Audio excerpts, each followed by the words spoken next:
आधी रात का सन्नाटा था। चांद बादलों के पीछे छिपा हुआ था और जंगल में अजीब सी खामोशी पसरी थी। 10 साल का आरव अपने दोस्तों के साथ गांव के पास वाले पुराने खंडहर के पास पहुंचा, जहां वे हर हफ्ते किसी न किसी नई रोमांचक जगह की खोज में जाते थे। लेकिन आज की रात कुछ अलग थी। आज उनकी मंजिल थी वो विशाल, काला और सूखा भूतिया पेड़, जिसके बारे में गांव में अजीब अजीब कहानियां प्रचलित थीं। कहते थे कि जो भी उस पेड़ के पास गया वो या तो पागल हो गया या फिर गायब हो गया। चलो जल्दी चलते हैं, कबीर ने फुसफुसाते हुए कहा।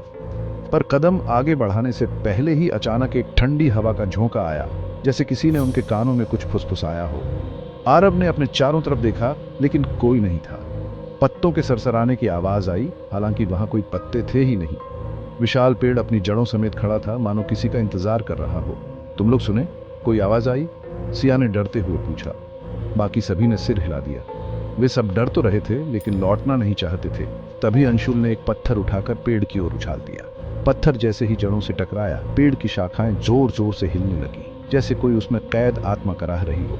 एक पल को सबकी सांसें थम गईं। कुछ तो गड़बड़ है, आरव ने धीरे से कहा। तभी कबीर चिल्ला उठा, अरे मेरी टॉर्च बंद हो गई। अंधेरे में सबकी टॉर्च एक एक करके बुझने लगी। अब केवल घना अंधकार था और उस पेड़ की परछाई जो अजीब तरीके से हिल रही थी, जैसे कोई उसमें से झांक रहा हो। हमें यहां से जाना चाहिए, सिया ने लगभग रोते हुए कहा। लेकिन तभी एक आवाज आई, धीमी लेकिन साफ। रुको।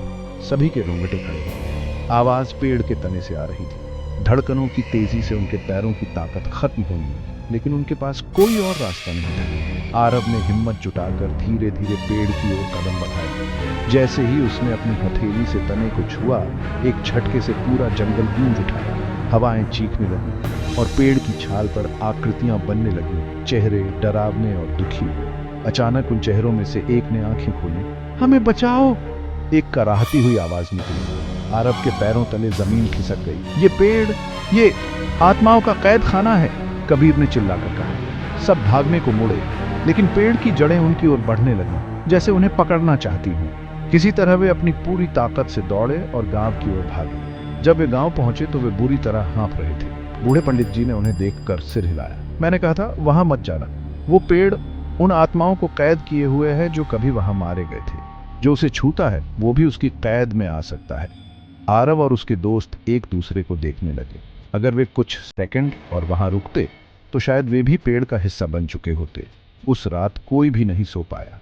सुबह जब उन्होंने फिर से उस जगह को देखने की सोची, तो हैरानी की बात यह थी कि वहां कोई पेड़ था ही नहीं, मानो वो कभी था ही नहीं। लेकिन फिर आरव के हाथ पर एक अजीब निशान था, पेड़ की जड़ों की तरह फैला हुआ। शायद वो अब भी उनके आसपास था, कहीं छिपा हुआ।